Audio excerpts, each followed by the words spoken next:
কলকাতা শহরে প্রতিদিন লাগে, এরকম একটা মানে মোটামুটি একটা হিসেব আমরা পাই।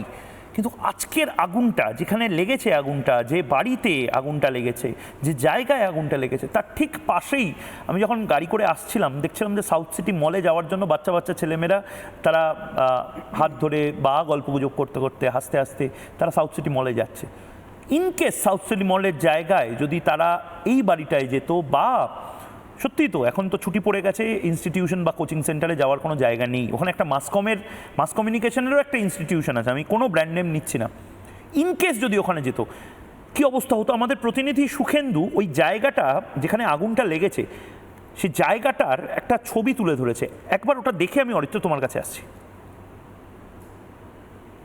দুপুরে আনোয়ার শাহ রোডের ওপর যে বহুতলে আগুন লাগে সেখানে আমি রয়েছি। ঠিক আমি পজিশনটা দেখাবো। এই মুহূর্তে যে বহুতল রয়েছে সেই বহুতলের ওপরে যে অংশ পুড়ে গিয়েছে সেই অংশ দেখাই যাচ্ছে যে সেই অংশ পুড়ে গিয়েছে, এবং এখানেই ছিল গেস্ট হাউস ছিল, গেস্ট হাউসের পাশাপাশি ছিল ইনস্টিটিউশন ছিল এবং গেস্ট হাউস ছিল। আনোয়ার শাহ মোড় এবং এইখান থেকে এই যে জায়গায় আগুন লেগেছে সেখান থেকে যদি এই বাঁ দিক বরাবর যাওয়া যায় তাহলে দেখা যাচ্ছে যে এই দিকটা হচ্ছে আনোয়ার শাহ মোড়, এবং যেখান থেকে এমআর বাঙ্গুর হাসপাতাল, টালিগঞ্জ এবং একই সঙ্গে চেতলা যাওয়া যায়। ডান দিক বরাবর যদি যাওয়া যায় তাহলে প্রথমে লর্ডসের মোড়, তারপর যাদবপুর থানা এবং অভিষিক্তা কানেক্টর, এই রাস্তা বরাবর আমরা পৌঁছাবো। অর্থাৎ অত্যন্ত গুরুত্বপূর্ণ একটা জায়গায়। হয়তো করছিল, দমকল আসলো, আমাদের ভয় ছিল আমাদের এইখানে না আগুন পড়ে আবার নিভে যায়, মনে জ্বলে যায়।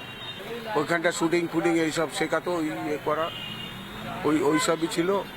ওই অনেক লেপ টেপ দিয়ে এইসব পুরো বাইরের থেকে যাতে আওয়াজ না যায় সেই জন্য ঘেরাও করা ছিল, সেগুলোই জ্বলেছে। ভয় তো লাগবে একটা, স্বাভাবিক, কিন্তু হয়ে গিয়েছে, কপালে ছিল, সেরকমই কোনো ইয়ে হয়নি। ওখান থেকে এপারে আসলে বড় ক্ষতি হতো, ভগবানের ইচ্ছায় অতটা হয়নি। ভিডিও জার্নালিস্ট রবি শর্মার সঙ্গে সুখেন্দু সরকার, রিপাবলিক বাংলা, কলকাতা।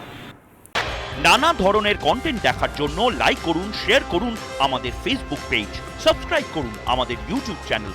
পাশাপাশি অন্যান্য ব্রেকিং নিউজের জন্য অবশ্যই চোখ রাখুন রিপাবলিক বাংলায়।